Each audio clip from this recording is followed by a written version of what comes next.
بسم الله الرحمن الرحيم.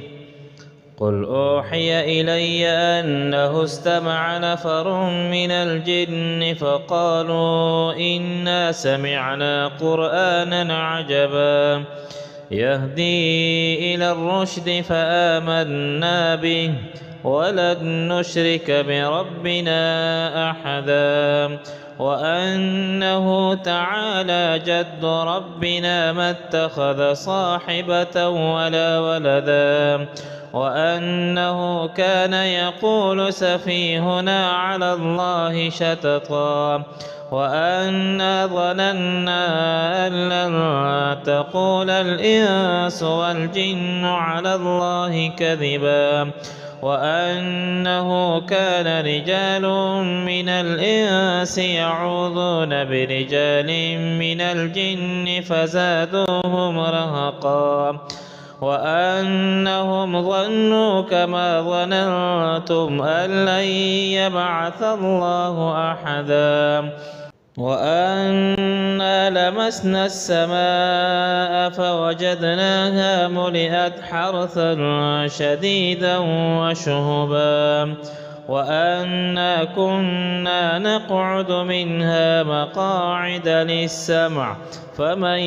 يستمع الآن يجد له شهابا رصدا وأنا لا ندري أشر أريد بمن في الأرض أم أراد بهم ربهم رشدا وأنا منا الصالحون ومنا دون ذلك كنا طرائق قددا وأنا ظننا أن لن نعجز الله في الأرض ولن نعجزه هربا وأنا لما سمعنا الهدى آمنا به فمن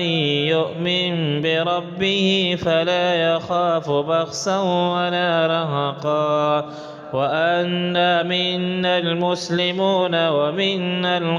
القاسطون فمن أسلم فأولئك تحروا رشدا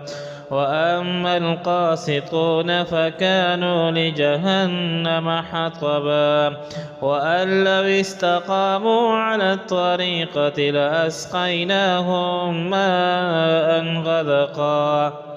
لنفتنهم فيه ومن يعرض عن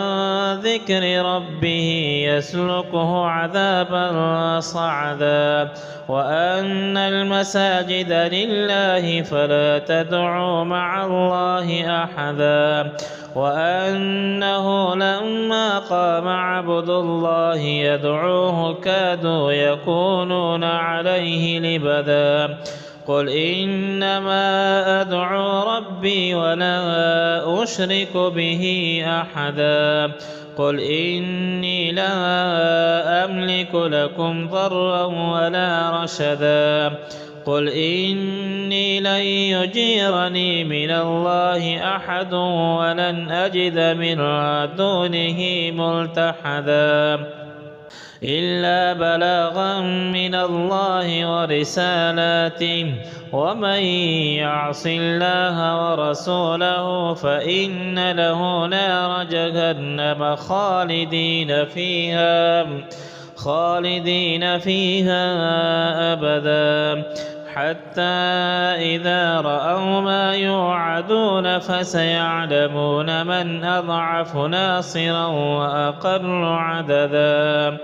قل إن أدري أقريب ما توعدون أم يجعل له ربي أمدا عالم الغيب فلا يظهر على غيبه أحدا إلا من ارتضى من رسول فإنه يسلك من بين يديه ومن خلفه رصدا ليعلم أن قد أبلغوا رسالات ربهم وأحاط